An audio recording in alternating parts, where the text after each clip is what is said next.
одоо ямар нэгэн байдлаар бол гадна дотны хатгааснууд эсвэл бид нар өөрсдийнхөө ерөн жахан тийм бохор мөчүүдийн ойлголтоор ямар нэгэн бол Монгол хүнийхээ эсрэг ингээл явдаг юм бол бидэрт ямар ч ирээдүй байхгүй. Олон энийг бол би бол бодохдоо энэ ямар нэгэн байдлаар гадна дотны хүчнүүдийн нэг зохион байгуулалтаа хийх үгүйсгэж болохгүй. Ер нь тэгч хийх байх гэж бодож байгаа. Тийм учраас ч бол нэгдүгürt бол би хүмүүст бас ингэж бодож явдаг байхгүй. Ер нь альва юм бол бид нар нэгдүгürt бид нар хувь заяа нэгт Монгол ахын үсээ сонсох хэрэгтэй байна. Монгол ахын үстэй бид нар ярилцдаг байх хэрэгтэй. Нэгдүгээр хоёрдугаар бол ямар нэгэн тийм Монгол гэдэг. Тэгээс бид нар гадны улсуудыг бол сонсож хангалттай сонсдог шүү дээ. Одоо бид нар бол бидний нэгтгэж байгаа хэл, соёл, бидний түүхэн хувь заяа тийм үү? Бидний хонь төрлийн гэж биш бидний нэгтгэж байгаа юм. Бид нар бол хүн бүхэн дотроо ямар нэгэн тодорхой асуудлуудаар хүн бүхэн өөрсдийн ийм санаа бодол юу гэдэг чинь арга замыг бид нар бол хүн бүхэн өөртөө жаахан илүү бодлооч гэсэн бидний нэгтгэж байгаа тэр нийлбэл одоо гол том их шиг бид нар хүн бүхэн өөртөө харж явах хэрэгтэй байхгүй. Тэрэн дээр л ердөөсөө би ингэж бод ямар нэгэн газар ингээд Монгол хүн очоод ингээд гадаад ч юм уу хаа нэгэн газар ингээд очоод хүн уулзах тэр хоёр хүн бие биенээ таашаа танихгүй байлаа ч гэсэн бидний дунд ямар нэгэн юм холбож явах хэрэгтэй байхгүй бидний. Тэр бол маш хүчтэй холбоо. Яг гэвэл энэ бол эргээл одоо бас Монгол санаа гэж юу байх юм?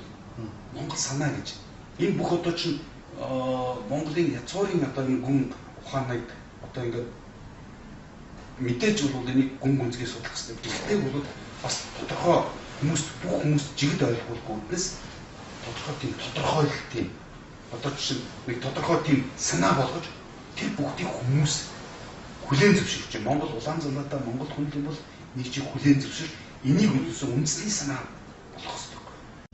Бид нар тийм их олон жилийн түүхтэй импери улс байсан байж тийм үжил бодлын гэх юм уу та тийм үндэснийг сэргээх лоозон гэж одоо манайх ярьсараа сурч тийм нэг сэтгүү маань дутагдчихад байгаа юм уу гэж боддог шүү дээ.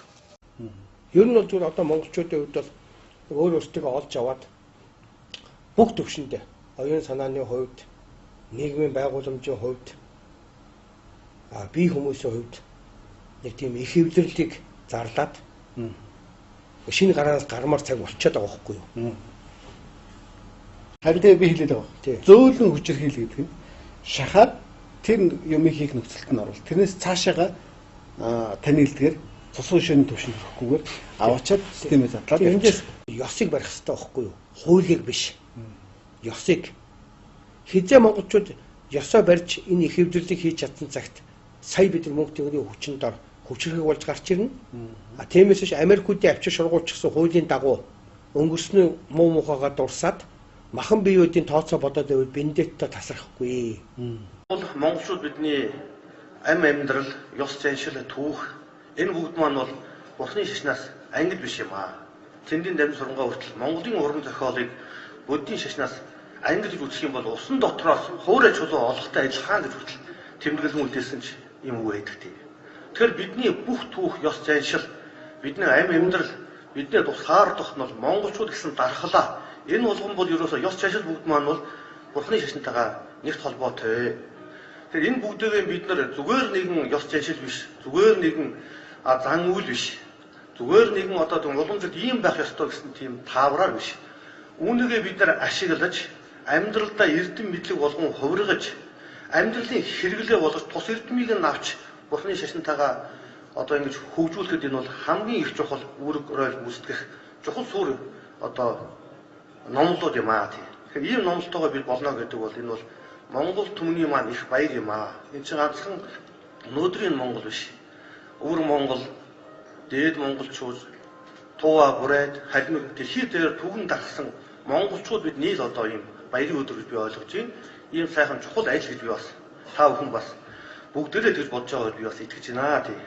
Ерөөсөө тайлбарлахаар болдгүй тийм онцгой ард түмний одоо нутаг, газар нутаг тэрний өрөө дүн бид нар гэдэг юмыг одоо бид нар хамтдаа бүтээж бахархъя л гэж. Нэгд бид нар ямар одоо нэг нүдэн амир босонгууд л Тэ Чингис хаан маань гэр төрөөл тэ муухай хүмүүсийг бүгдийн толгойг чавчаад гисгээгээл аварч гарахгүйгаас шинийг хийх юм. Бид нар хийн штэ. Өөртөө хийн. Гэтэ өөртөө хийхдээ боцноо уудалж сэтгэлдээ юм үлдээхгүй нэг сайхан язгуур монгол амигаар хоорондоо ярилцаад тэг хүн болгон тэнгэрээ нээгээд тэнгэрээ олж аваад тэгээ явъя гэдэг байгаа ш миний яриад байгаа. Монголчууд энийг дандаа гомдлын төвшөнд нь шийддэг болохоос биш. Хорсол, бухимдал, цөхрөл, өсмөс гэдэг тэр хүчтэй сөнөг энергинд нь шийддэггүй шүү. Тэгэх юм бол нөгөө мах цусан өшөө авалт болоо явчихдээ шүү. Тооцоо удаад. Тийм учраас гомдлын төвшөнд нь язгуур монгол хүмүүс шиг сайн ярий гэдэг байгаа шүү дээ. Хүн нийгэм бол өөрөө сурч, боловсрож, өөрөө бүтээж, тэрүүгээр амьдрах энэ бололцоог л бид нар өгөх хэрэгтэй байхгүй юу? Энэ бололцоо. Тэгтэл зэрэг чинь ардчил гэдэг юмнаас бид нар татгалзаж байгаа. Ардчил гэдэг үгт нь ч гэсэн өөрөө их тийм сонин одоо гулгамтгай сонин ойлгож байна. Уг нь бол манайхан буруу орчуулад байгаа. Демокраси гэдэг бол ард түмний эрхт засаглал юм байна шүү дээ. Демосчуудын засаглал. Демосчуудын тийм үү? Тэгэхээр чинь бас нэг юм байна. Хүний эрх засаглал гэсэн үг л дээ. Хүн гэсэн үг шүү дээ. Хүн демос тийм үү? Тэгээ иргэний бол эрх засаглал гэсэн үг шүү дээ. А тэгсэн чинь ардчил болгоод тэгээ зарим намнууд чинь бүр ардчилсан болгочихгүй. Нөгөө өнгөрсөн тоонд тэгж өгөө. Ардчилтын ардчлагдсан нам болсон. Ингээд явж байгаа энэ бас нэг тийм төөрөгдөл мөнгөндөөс бид нар салхацаа болчихжээ гэж би. Гацгүй энийг л хүмүүс мэд. Ард түмэн чинь бол одоо юу гэдэг нэг тодорхой мэдлэр бол төрийн одоо энэ төшөөлөлдөд өгчөө тэдний одоо тэднийг тарааж суух биш. Ард түмэнд өөрт нь энэ бүх засаг эрх мэдлийн их усүр бүх мөн чанар нь ард түмэнд өөрт нь дотор нь байдаг гэдгийг хүмүүс ойлгох хэрэгтэй. Ер нь бол ихтэй бодоолох бас юм байна. Эдгээр дотор одоо бид нар бол яг Монголын дотор нэг Монгол гэж ярьж ярьдаг системийн юм чинь байна тийм. Өөрөөр хэлбэл энэ юу вэ гэхээр энэ чинь систем ч биш юм байна гэсэн үг. Хогон дээр асуусан дээр биш үү? Тийм. Сүү хатгалт муу хулгайч гэж чирэггүй. Баяр цогт мадгийн шар гэж чирэггүй. Энэ системээс л тийм. Тэгээ би бодоод энтэй яриад байхгүй. Системийг нь бол одоо чинь гол барьж идэг юм чинь үзэл санаа байхгүй санаа тийм. Хоёрдугаарт манайхан нөгөө нэг яриад тэгээ та нар ардчлалаа уучлах нь тийм. Амар асууж яриад байгаа байхгүй тийм. Тэгээд өөр хувьсгал хийгээд тэгээд өөр хаачих юм. Тэгээд коммунизм руу орох юм тийм. Гэсэн чинь сая та хэлж шин дээ. Ардчил бол сөрөг ардчил гэж байдгийг, эерэг ардчил гэж байдгийг. Бид нар бол сөргөөр нь явцсан байна. Одоо бид нар